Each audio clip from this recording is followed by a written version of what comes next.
नमस्कार।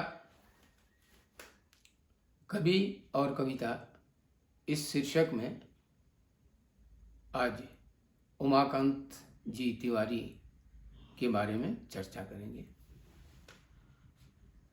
घर के बगल से उत्तर दिशा की ओर कलकलाती बहती निर्मल जल सिंगला नदी, दक्षिण की ओर नीलाभ मिजोरम के पहाड़ और विस्तृत घन वनांचल, पूरब की ओर सब्ज कोमल चाय के मसृण खेत और दूर तक फैला धान का मैदान।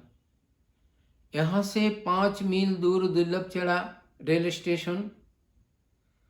स्टेशन के पास उन दिनों शिक्षार्थियों के लिए एकमात्र हाई स्कूल। फनाइरवन गांव में जन्मे उमाकांत को यही स्कूल में नित दिन पैदल जाना पड़ता था। उमाकांत अपने विद्यार्थी जीवन में एक मेधावी, स्वाभिमानी, सर्वजन प्रिय छात्र थे। गांव के इक्के दुक्के किशोर हाई स्कूल तक पहुंच पाते थे। अधिकांश लोग कृषिजीवी थे।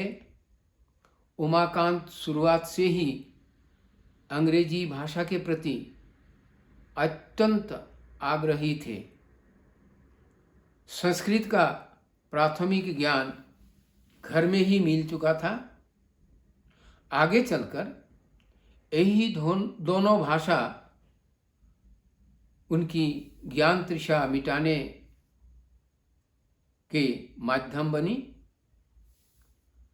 स्नातक डिग्री लाभ के बाद उमाकांत की बहुत इच्छा थी संस्कृत भाषा पर एमए पढ़ने का, पर आर्थिक अननुकूलता एवं अन्य कुछ प्रतिकूल अवस्था के कारण अपनी उच्चाकांक्षा को वास्तव रूप नहीं दे पाए। एक विद्यालय में शिक्षकता की नौकरी मिल गई। मेधावी छात्र तो थे ही, शिक्षक के रूप में भी उन्होंने स्थानीय सभी की दृष्टि आकृष्ट करने में सफल हुए। छात्रों के प्रिय और मान्य शिक्षक के रूप में ख्यात हुए। इसी बीच सोनाई उच्च माध्यमिक विद्यालय में संस्कृत भाषा के शिक्षक के रूप में नियुक्त हुए। वहाँ भी वे एक सर्वजन मान्य शिक्षक के रूप में खुद को प्रतिष्ठित किया। अंत में नरसिंह उच्चतर माध्यमिक स्कूल सिलचर में उनकी बदली हुई। अवकाश प्राप्त तक वे उसी स्कूल में रहे।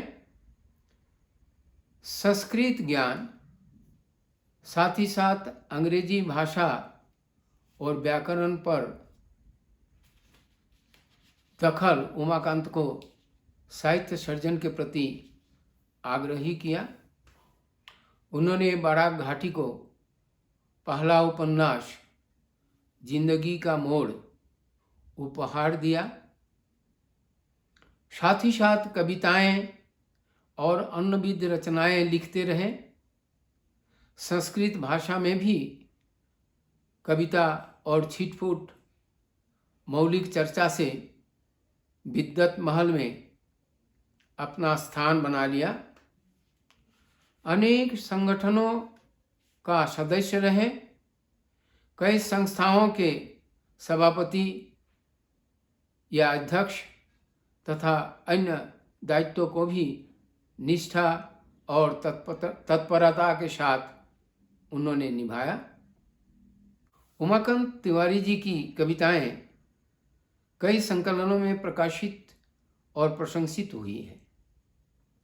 कभी बहुत हल्की तो कभी बहुत गंभीर ध्वनि माधुर्य में उमाकांत की लेखनी चलती है। यहाँ कुछ कविताओं के बारे में चंद बातें रखने जा रहा हूँ। कभी दूध से मुंह धोने वालों और दूध से नहाने वालों से पूछते हैं, तुम भारत को क्या जानते हो? क्या तुमने देखा है लोग दिनोपरांत अर्जित दुर्भाग्य से धूल में गिरे चावल के दाने को एक एक करके इकट्ठा करते हैं? कभी राष्ट्र के कर्णधारों को भी चुनौती देकर एक ही सवाल करते हैं, तुम भारत को क्या जानते हो? खंडहर में रहने वालों सपेरे, जहाँ किसी ने शिक्षा का दीप नहीं जलाया, सचेतना का नामो निशान नहीं है, उन्हें समय के विकास के साथ हाथ बढ़ाकर खींचने का प्रयास तो नहीं हो रहा, या होगा भी तो उनकी स्थिति जस के तस क्यों है? भूतल ही बन जाएगा स्वर्ग कविता में कवि फिर कुछ ऐसा अभिमत प्रकाश कर रहे हैं।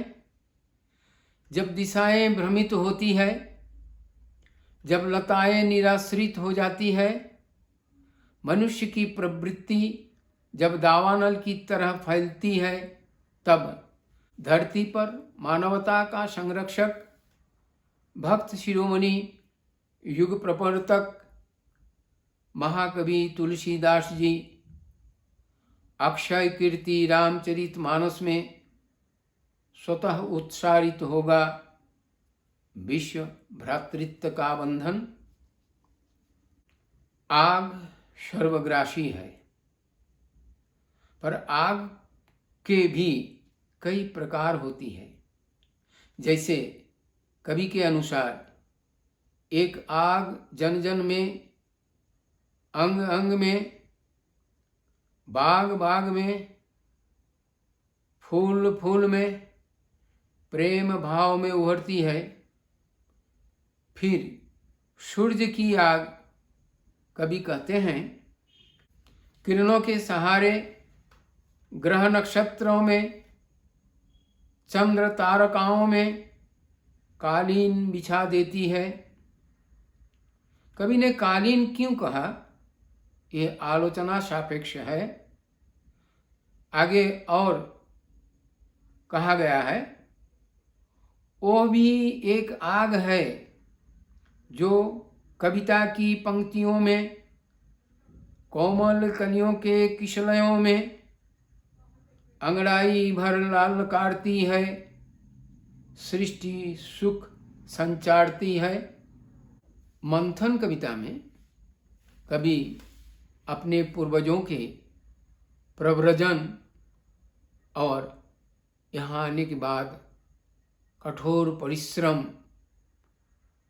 के बूते वन्य भूभाग को हरित कालीन बनाया, और कुछ लोग मेहनत कश लोगों की उपेक्षा करते आ रहे हैं, उनकी बोलचाल को, भाषा को उपहास करते रहें, उन्हें दबोचते रहें, आन शान मान को उपेक्षा करते रहें। कवि कहते हैं हमारी मेहनत दुर्गम और बंजर भूमि को हरित कालीन, हरा चादर बनाया। हमारी बोल का उपहास अब भी जारी है, दबोचे जा रहे हैं हमारी शान आन मान को। उदासीनता को हटाकर कवि परामर्श देते हैं, कोयला नहीं जलता अंगार बनो। मर्मार्थ की व्याख्या निष्प्रयोजन है। वृत्तांत कविता में कवि ने सृष्टि तत्व को अपनी बुद्धिवृत्ति के अनुसार चंद पंक्तियों में रखना चाहा है। कैसे सूरज के किरणों से बीज बन धरती पर आया, पेड़ बारिश में भीगा, धरती की गोद में पनपा, बढ़ा, फूला, फला, तितली प्रजापति घूमने लगे चारों ओर। एक दिन उन्नत जीव मानव ने क्या किया? मैं जड़ बन गया, तरह तरह की सामग्री में तब्दील होता गया। अर्थात मानव द्वारा पेड़ काटे गए और उससे तरह तरह की सामग्री बनाई गई। होली उमंग का उत्सव है। होली में मादकता जन जन में छा जाती है। पूजा पार्वण उत्सव जाति की कृष्टि संस्कृति का द्योतक है। होली भिन्न भिन्न प्रांतों में स्थानीय रीति रिवाजों पर आश्रित तरह तरह के रूप में मनाए जाते हैं। कहीं उच्च संस्कृति का मधुर मादकता, तो कहीं भद्दी कामुकता, अश्लीलता, रुचिशीलता जाति की मर्यादा को बढ़ाती है, उत्तर पीढ़ी को सीख देती है। कभी होली में सलाह दे रहे हैं, होली आई है, ढोलक खूब बजाओ, झाल मजीरा झमझमाओ, पुआ पकवान खूब खाओ, होली आई है, बोलो सररररर। यानी होली में गीत संगीत खान पान जरूर है, पर कहीं भी सीमा का उल्लंघन की बात नहीं उच्चारित हुई है, न होना चाहिए। कवि का शायद यही कहना है। उमाकांत की सृष्टिशीलता से बराक घाटी के साहित्य निश्चित रूप से धनी हुआ है। उनका साहित्य पर अधिक चर्चा की जरूरत है। अगली पीढ़ी का अन्वेषी कोई इस ओर ध्यान देगा, यह आशा करना उचित होगा। मैं तो केवल शुरुआत की है।